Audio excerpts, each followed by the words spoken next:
if these are good and they can be more affordable kung ikukumpara doon sa mga kilala natin dito sa market. Waterproof, 26-hour of talk time. Noise reduction. Ito ang pinakamura most probably. And work time, 40 hours. Wow! 40 hours guys at mga kaaro. Standby time of 240 hours. Matindi to, 40 hours guys at mga kaaro. Music sharing. So, halimbawa, dalawa kayo, may multi-brand interconnection. Ooh! Yung sound. Okay, ng music, yung call malinis, pinangtawag ko na kagabi. So, nandito yan. That, guys, is a flashlight. This one uses the mesh technology also.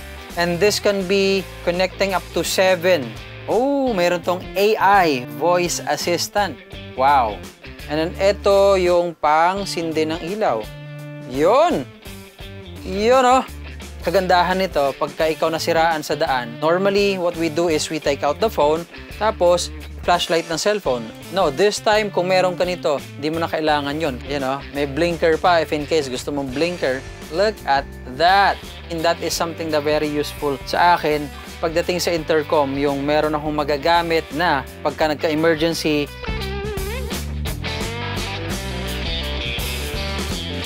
isa sa napaka-importanteng bagay na ginagamit natin sa pagmumotor natin ay ang intercom. Currently, meron na akong 4 na intercom na ginagamit ko. I value ang intercom a lot. Reason is, nagagamit ko to anywhere. Like, when I ride, importante sa akin na nakakasagot pa rin ako ng tawag. Especially if it's something na importanteng tawag. Gusto ko lagi yung, kumbaga, pag nakita kong importanteng tawag, hindi ko ilalabas ang cellphone tapos, alam mo yun, itututo ko sa mukha ko habang nakasuot ang helmet ko. That's why it's always nice to have an intercom na magagamit natin para pagtanggap ng tawag nga or kung kinakailangan nating tumawag. I also like na habang nag-drive tayo or nag-ride tayo, nakakapakinig tayo ng either radio or music through Bluetooth sa mga cellphones natin. Because of that, I got obsessed in looking up, checking other brands, and even not the known brands kasi obviously mayroong mga nagmamahalang klase ng intercom sa market. Okay, alam nyo na yung mga ibig kong sabihin, yung mga kilalang brands na yan. Because of that, I've checked other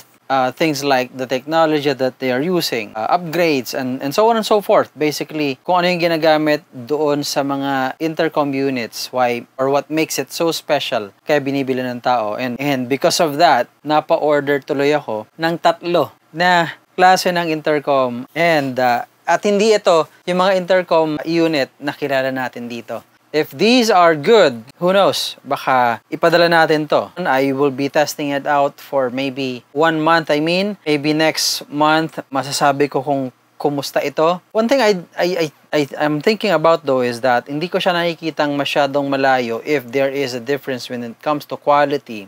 Maybe I have to do some comparison kung ikukumpara dun sa mga known brands na mga hindi naman masyadong mahal dito sa Pilipinas. And of course, we have Jabber, we have Freedcon, yung dalawang yon, mga kilala, no? I believe Chile also have their own. But anyway, so umorder ako nitong 3 to and share ko sa inyo kung kumusta to after 1 month. And sabi ko nga, baka ibenta natin to if these are good. Papakita ko sa inyo itong 3. Actually, na-check ko na sila kagabi. Ito yung 3. Yan. Alright. 1, 2, 3. Itong mga intercoms na to, i-unbox natin para makita nyo lang ang laman, no? Ginawa ko kahapon nung binuksan ko to kasi I got so excited nung makuha ko to ng gabi na. Binuksan ko na, tinest ko na speaker, so far, okay.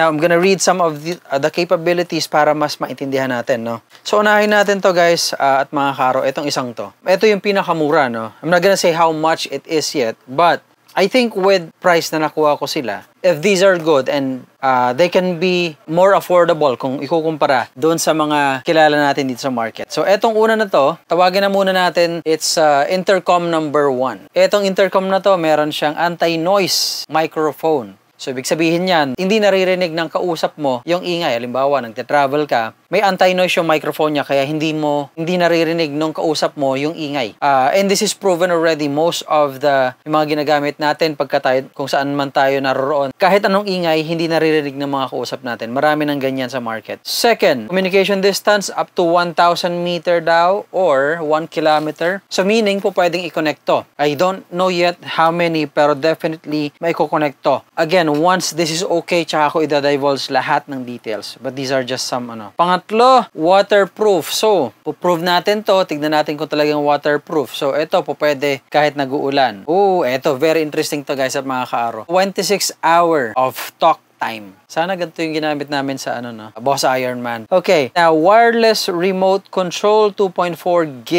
G, probably that's gigahertz. Navigation, I don't know how that works muna. Noise reduction. Ang gamit niyang Bluetooth version is V5.3, which is I believe the latest Bluetooth version. Okay? Because I watched a video just last night and nabanggit to dun sa isang video ng Sena. Well, anyway, weight niya is 44 grams plus minus 5. Headphone size is 103 by 50 by 26 millimeters. Charging time, 2.5 hours. So, maganda to. Talk time about 26 hours, just like I said. Battery capacity is 800 mAh, 3.7V. Now, pakita ko sa inyo anong mga nasa loob nito. So, pagka binuksan natin, ito itsura. There. Okay? So, ganito itsura or ganito. So, andito siya nakakabit. Most probably sa kaliwa. Ganito. So, ganito. Ito, I think, meron ng kamukhang-kamukha nito sa market. Weight-wise, okay naman siya. Ganyan yung itsura niya.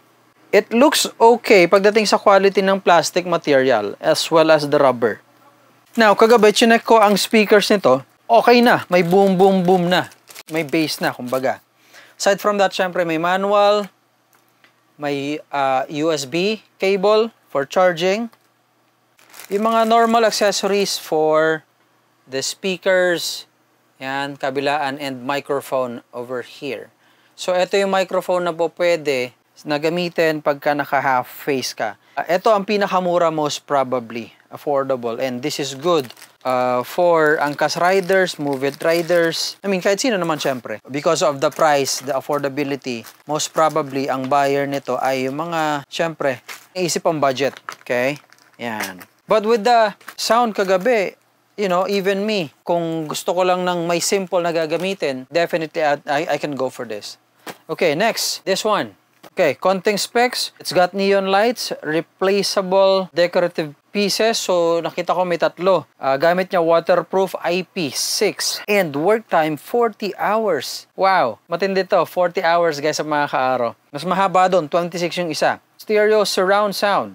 Maganda talaga. May boom boom siya, no? Music sharing. So, halimbawa, dalawa kayo, pwede kayo nag-share ng music gamit yung phone, yung music na play nyo sa phone ninyo. Anti-noise microphone. Alam nyo na yon, nabanggit ko na kanina. And then may multi-brand interconnection. Oh, okay. So, halimbawa, ito, may Cardo ka, may Sena ka, I would like to believe. May Freedcon ka or may Jabber, po pwede daw i-connect ito. Let's see, malalaman natin yan. And 40 hours, guys, at mga kaaro. Standby time of 240 hours, charging time of 2 hours. So, mas maiksi ito i-charge. Tapos, mas mahaba, 40 hours na. Pwede siyang gamitin. Pwedeng dire-diretso. So, kahit long ride.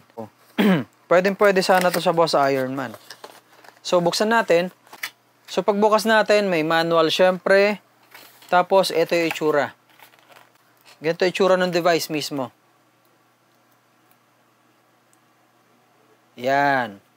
Kakorte niya yung mga ilang alam na natin. So, andito yan. Ito, mas manipis kung ikukumpara doon sa isa, if I'm not mistaken. Pero kakorte niya yung mga kilala nyo na brand. Light, okay naman siya. Meron tong like volume dito, volume up and down. Tapos dito, naka-plug syempre yung microphone. On and off button, I believe, and mode. Those kind of things. Pretty, very simple lang. And this has like a silver kind of, what do you call that? Garnish. Now, pwedeng palitan yan. Yan ang isang maganda rito. Binuksan ko isang kahon niya. Pakita natin yung mga ibang meron dito sa kahon. Ayan. Meron siyang pula. Okay? So, tatanggalin tong part na to. Yan. Tapos, i-replace mo nito. Just like that. Okay. Or, meron din tong itim. Oh, ito favorite ko. Okay. Yan, oh. That's what it looks like. Yan. Anyway, gusto ko yung itim. The gray is also good. Or silver. Okay? Aside from that, syempre, meron to yung mga mount. Ito, lahat to naka 3M na adhesive na nandiyan pareho niya. No? Ito, maganda ang ano nito. Maganda ang sound nito kagabi. Nung tinry ko. Kasi boom, boom, boom siya. Ayan o. The speakers. And then the microphone.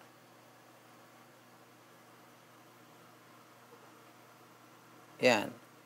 Yan siya. And pretty much that's it. Pagdating doon sa mga distance, hindi ko pa siya talaga ma-attest. Hindi ko masasabi na totoo yung sinabi ng manufacturer. But we'll soon find out. By January, I promise I will give you some feedback and maybe a little bit of my decision. O kung hindi ko ginawa ng video, follow up, ibig sabihin hindi maganda ang nangyari. You know what I mean? Okay. So, ayun na. Teka, ayusin ko lang ng konti. Dapat maganda ang ayos. I love it. Actually, kamukhang kamukha niya yung sa, yung isang brand na kilala nyo. Okay, lastly. Ito yung pinakamaganda. Ito rin yung pinakamahal. So, yung pangalawa ang mas mahal kesa dun sa una. At ito ngayon ang pinakamahal. Pero ito, guys, I'm not sure. May napanood akong video kay Sena na meron gantong capability sa ipapakita ko. I am not sure. I think wala pa yata dito sa Pilipinas ng gantong klaseng technology na naipapadala yung mga known brands natin. So, maybe, I'm not sure. Pero I've checked.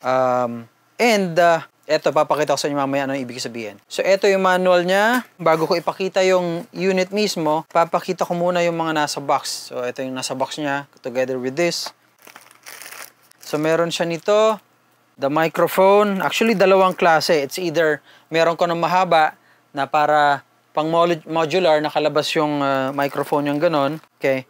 Ito, meron dalawang klaseng clip. Ito yung may metal, yung sinusuksok dun sa gilid, tapos nakaganon siya sa baba or sa chin ng helmet nyo. Or meron siyang nakatape na lang. Yan. 3M. All of these, may 3M sila. Now, maganda rito, may option siya. Sabi ko nga, ayan no, yung para sa microphone na ganyan. Yung kasi dalawa, isa lang eh. Pipili ka lang eh. Charging cable. Tapos meron siyang spare or extra na foams for the microphone yata ito. And yung sa earpiece. Yan, basically, yun. And then, ito. Earpiece mismo. And na-try ko na rin to. Maganda tunog niya. Now, let's get to the most exciting part. Okay. Siyempre, chinek ko na yung audibility as far as yung call as well as yung sound. Okay, ng music. Yung call malinis. Pinangtawag ko na kagabi kasi napakalinis both ends. I once used a device na dapat itutok mo yung mouthpiece dito para marinig ka ng kausap mo. Ito, I was talking like this. And malinaw daw ang dating ko doon sa kausap kong tao. So, medyo malayo. I mean, that's just about right distance kasi depende sa helmet natin, malayo yung mouthpiece natin. Anyway, so ito yung itsura. Look at that. So, nandito yan. Okay? Now, apparently nga lang, mas makapal ito. Reason is, mas madaming nakalagay dito na electronics, kaya mas bulky siya. Kasi nga naman, meron to ng isa na wala pa doon sa mga nasa market ngayon. And that is this, guys at mga kaaro. Look at that. That, guys, is a flashlight. Let me know in the comment section. I don't know yet the brand na merong flashlight na rito sa Pilipinas. Si Sena, nakita ko sa video nila, bagong launch nila na product. Nakalimutan ko unit, kagabi napanood ko lang eh. Meron silang ganon. And then the other capabilities, this one uses the mesh technology also. And this can be connecting up to 7 na riders. Now, one good thing about this, as they say, sabi ng manufacturer, bukod sa 7 na yun, yung 7 na yun, pwedeng nag-uusap sila. So, you have 7 connected individuals, pareho nito, then you can talk. Pero, bukod dun sa 7, pwede pa kayo mag-connect ng iba. Unlimited daw yon. Now, dun nga lang sa mga sobra sa 7, hindi na po pwedeng magsalita. So, yung first 7 lang ang nakakapag-communicate pero pwedeng makinig yung iba. Okay? I did not read the specs nga pala. Okay. Basahin ko specs ha. Bago ko isindi. Bitinin ko muna kayo. So, RGB light. Meron siya. 7N group intercom. IP6 waterproof. And then, meron siyang torch, which papakita ko sa inyo mamaya. Oh, meron tong AI, voice assistant. Wow. Ang galing nito. Tapos, ito, mas malayo. 1,100 meter distance. So, mas malayo dito sa dalawa. And then, pwede rin mag-music sharing. Music sharing is available dito sa pangatlo at dun sa pangalawa kanina. And then, because of all the capabilities nito, mas maiksi lang ang kayang itagal nito. 40 hours yung pangalawa kasi. This is 25 hours of working time. Ibig sabihin, mahigit maghapon kayo, magdamag, na po pwede mag-usap dito. Okay, and 2 devices connection. So, pwede ito gumamit ng dalawang device. So, isang piraso na to, po pwede mag-connect ang dalawang cellphone. Oh, that's nice. Halimbawa, may pangalawang cellphone ka, for whatever reason, alam nyo na, okay. And then, eto rin, maganda rin, 3D stereo surround sound. Kaya pala ang ganda ng sound nito, guys, at mga kaaro. Tapos, mayroon siyang universal pairing. So, po pwede siyang i-pair sa ibang mga intercom na kilala rin natin. Charging time, 2.5 hours. Intercom time, 10 hours. Lighting time, 10 hours. Lighting time, 10 hours. Grabe to, ha. Working time, maximum volume. Working time, so ibig sabihin, tatrabaho siya 25 hours. And pretty much that is it. Okay. Now, subukan natin yung capability nito. Okay. Now, para i-on to, okay, there. So, pagka-on natin, hindi lang nakikita.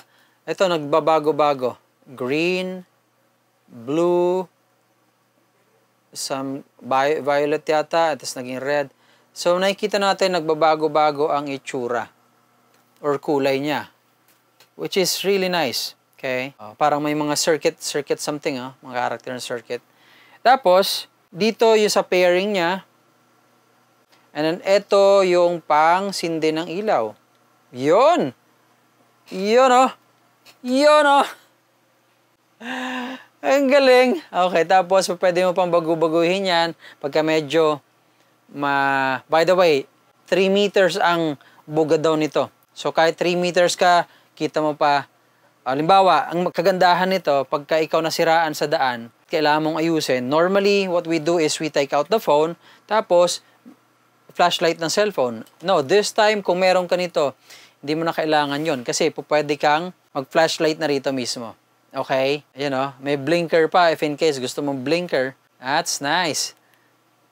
Patay. Ayun yung pinakamaliwanag. Ito, medyo dim ng konti. Tapos, ito yung blinker. Look at that. So, nakikinig ka ng, wow. Pwede ka nakikinig nito. Tapos, nagaganyan-ganyan ka. I mean, parang disco lang. Ang galing. Okay. So, what else? Basically, yun yung highlight ng device na to, guys, sa mga kaaro. Nung makita ko to, I got so interested in it, especially wala pa nga, I mean, that is something that very useful sa akin. Pagdating sa intercom, yung meron akong magagamit na pagka nagka-emergency, may nasira sa motor ko o may gusto akong silipin sa motor ko, meron akong very handy na pindutan lang dito and then you have the lights na kaagad, guys, sa mga kaaro. Look at that. Ayun, nakaganong ka lang, Ayos, di ba? Okay. Tapos patayin natin yung device. Alright, so that's it, guys, sa mga kaaro. Pinakita ko lang ito. Etong pangatlo, I'm not sure kung meron na ba talaga nito. But anyway, let me know if there is. Pero ayun na nga, I'm just so excited na ipakita sa inyo to. Because I will be using all of these para matsubukan natin talaga and see if it works. Okay? So, I'll be replacing my mga devices na ginagamit ko ngayon with this para masubukan talaga natin. Anyway, if you have any question, guys, sa mga kaaro, let me know in the comment section below. Thank you so much for watching. Till next time. Bye.